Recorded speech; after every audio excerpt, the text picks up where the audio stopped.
Hello everybody and welcome back to another episode of Wixo Season 2. We are now on episode 15 of this series, and in the last episode we saw several wars all over the place, including in the Americas, in the Middle Eastern areas, and at the very end of the episode we saw the beginning of a war over here in Shanghai. If you do end up enjoying this episode, please do be sure to like, subscribe, and leave any ideas in the comments below, and let's get into this war. So, the Chinese Civil War began at the end of the last episode.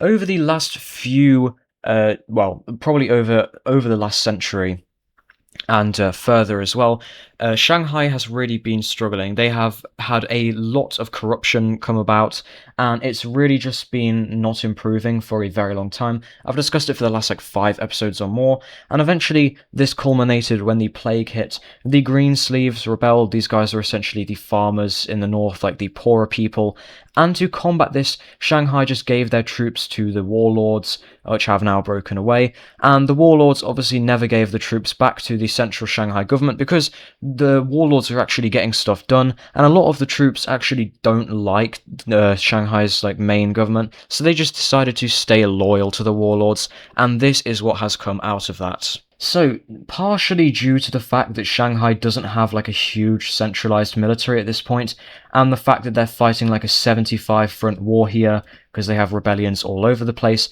they begin to really struggle. We have many rebellions, especially the ones in the south begin to do really well. In the north, we have this one not do amazingly, and we have the Shandong Peninsula one not do that fantastic as well. They do manage to take a city. However, this pink central one does not have that much support, and because Shanghai's military is kind of in this middle area, it actually gets wiped out almost immediately. And in the north, this warlord rebellion has to deal with another problem. Some of the Green Sleeves are actually still knocking about in this territory, not as an organised group that I will be showcasing on the map, but just as small militias, and that makes conquering this northern area very difficult, as there's no reason for them to not just pop up again while they're now not being fought, as there's kind of nothing stopping them. So that is an issue that a lot of these northern countries will have to fight. But the Green Central country begins to do very well as it captures its first major city, and the Shandong one, after not doing super well at the start, begins to really spread around, and they have an extremely intelligent general on their side, and he is able to take them very far, and he captures all of the northern Chinese coast, and the Green Sleeves, as where this kind of guy is struggling to fight them, the purple team does exceedingly well at defeating these guys, and this actually causes a little bit of a wave of how these guys can now kind of get it. But now these two groups are also going to fight each other, and the purple one is significantly stronger, so they begin to push these guys back. At this point, the purple team is doing the best. However, like I had kind of hinted at in the last episode, this southern orange one has actually been funded by Taiwan and the Circle Alliance as a whole. So because of this, they are able to do very well in the south and cause immediate threat to Shanghai's capital. With many forces being retreated, many forces that Shanghai doesn't really have. I mean, they probably have a large army because of their population size, but so do the warlords. But eventually, this just leads to this northern area being completely lost, and a kind of battle zone emerges. As the purple team, despite being quite strong, they have to fight two sides, but they do pretty decently at doing so, and they are eventually able to kind of stalemate the two rebellions. Not the northern one, they actually push further back on the northern one, but they do stabilize the green one, who is at this point more so focused on the central areas of Shanghai. It's basically a race between these two southern groups to get to the capital first, as they believe whoever gets to the capital will gain legitimacy as the kind of new ruler of Shanghai. Anyway, coming out of nowhere with a surprise jump scare from our Daily Japan update, which I actually forgot to do last episode, this Daily Japan update isn't actually going to be in the Japanese Isles. It's going to be Japan takes over Jeju Island, as they kind of have always wanted this, and now they actually can get it. But anyway, going back to the race to the capital, the city of Shanghai, I don't even know if this is where Shanghai is in real life, it probably isn't. We have the two forces reach it at a similar time, and we actually have a fight break out over this city, and the fight is actually so big that it allows the Shanghai troops to kind of, they're distracted, so the central Shanghai troops, they kind of realize that this city is going to be lost, so they actually take this as an advantage and actually flee across the river. So that was probably not the best idea. So now, while it's easy to take the city and the orange team does get it, they don't really gain much because like the government flees. So all they gain is kind of like a partially deserted city. They gain some like buildings, I guess. So that's nice. Of course, it is still a big win, and it gives them some legitimacy. And with more and more funding, as well as these guys kind of being in the center of the chaos, the green team it begins to get pushed back by the orange team. Of course, when I mentioned funding a second ago, that's by these guys. We have the orange team continuing up along the coast, and at this point, the green team is kind of racing to get to the coast before the rest of it gets taken and kind of held down. But the purple and orange teams get it first, and now it's kind of like a 1v1v1. And I say that because this remaining area in the north is, well, yeah, bye. And now there are only 3 parties remaining, 3 warlords, 3 kingdoms. Where have I heard that before? But essentially, after this, we kind of have a bit of a stalemate take place, and the reasoning of this is the purple team. Well, the only people they're really fighting at this point is the green central one. They've actually signed peace with orange South China, but they try really hard to launch an invasion into green China, and their leader warlord actually loses a battle, and this really curbs any further ambitions they have in the green team.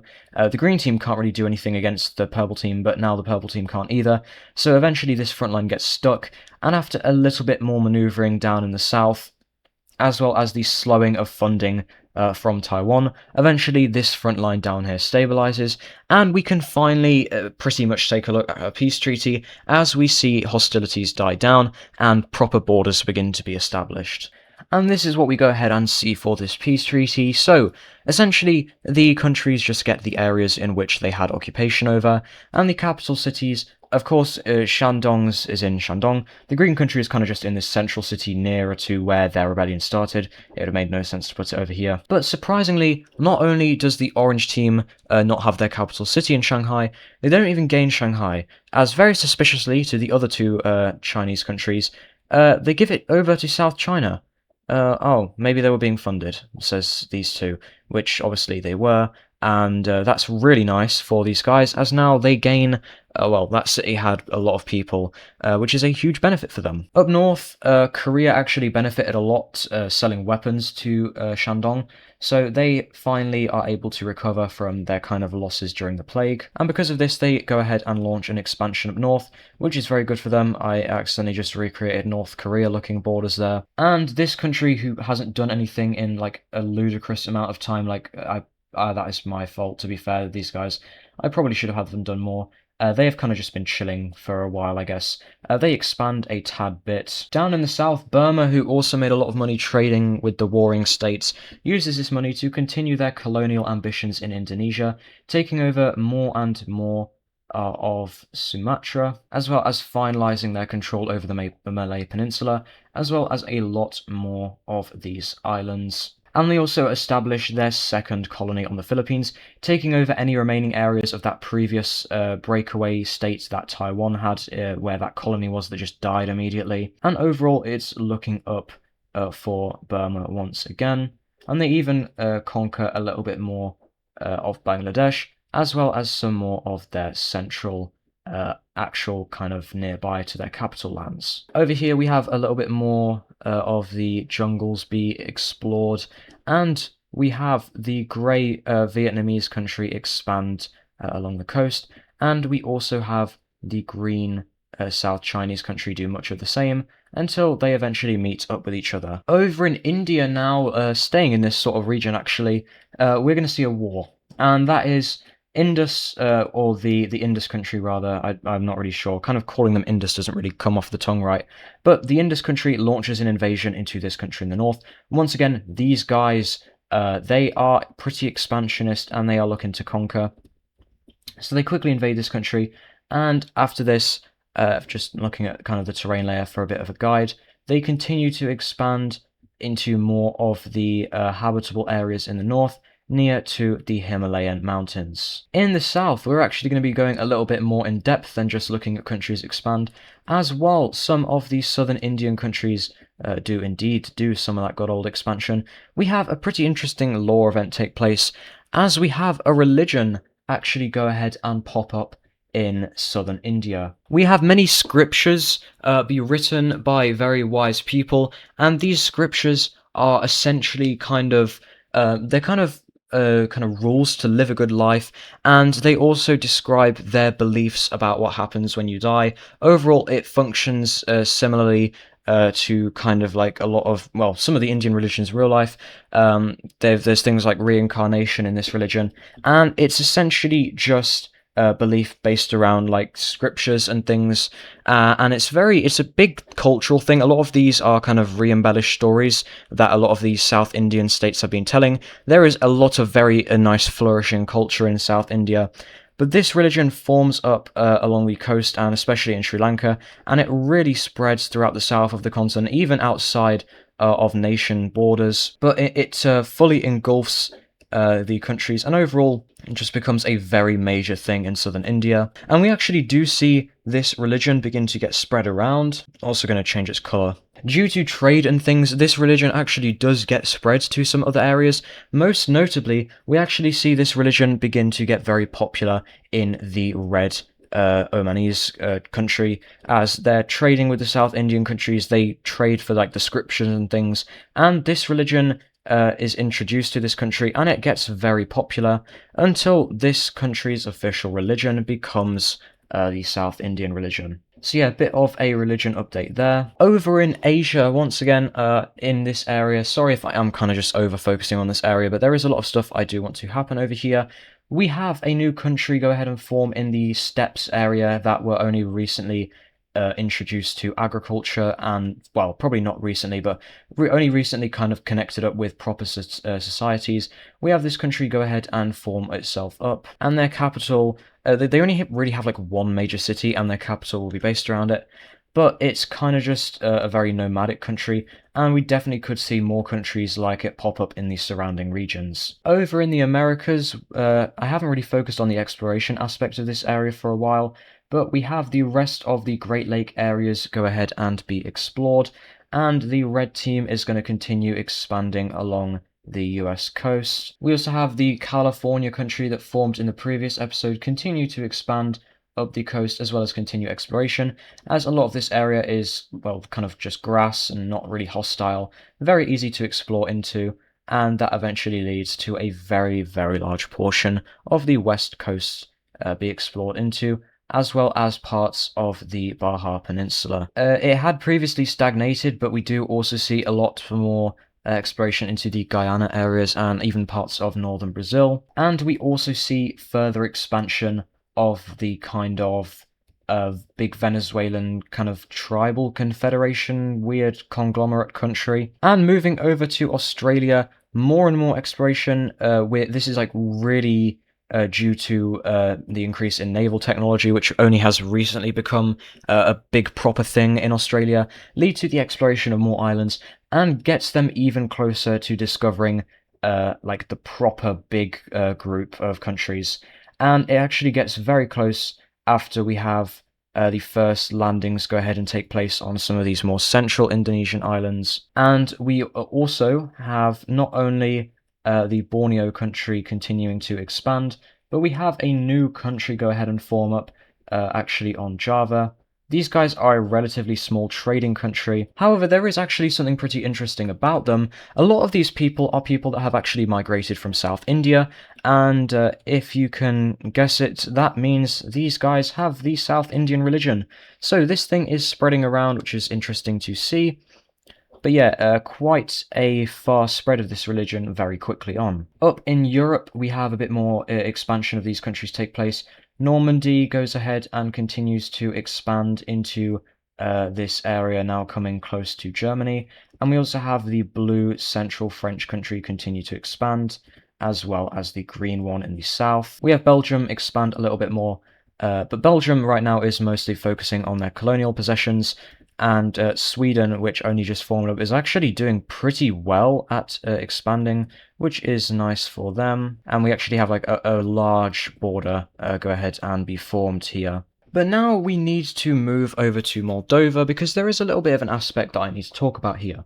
So over the last few episodes, these guys have actually done a really good job of expanding, and that has obviously been most notable in episode 13 and 14, the two most recent episodes, where they have really, previously to those episodes, their influence in the Middle East was very small, only parts of northern Turkey, but they rapidly expanded this and now have extreme influence over the Middle East and are now one of the most influential countries in the area. However, despite this, there are a few underlying issues in Moldova that are causing a little bit of concern, and the biggest issue is obviously it's going to be a thing in every country, but due to the amount of expansion and how rich Moldova has been becoming off of just like raiding all the nearby countries, invading them, and expanding into them, there is a lot of money going around in the upper classes of Moldova, and due to the fact that the very rich people in Moldova have like loads of money, they can kind of just do whatever they want, and this is leading to extreme amounts of corruption. There have been chancellors in the most recent of terms that have been elected like 3 or 4 terms in a row,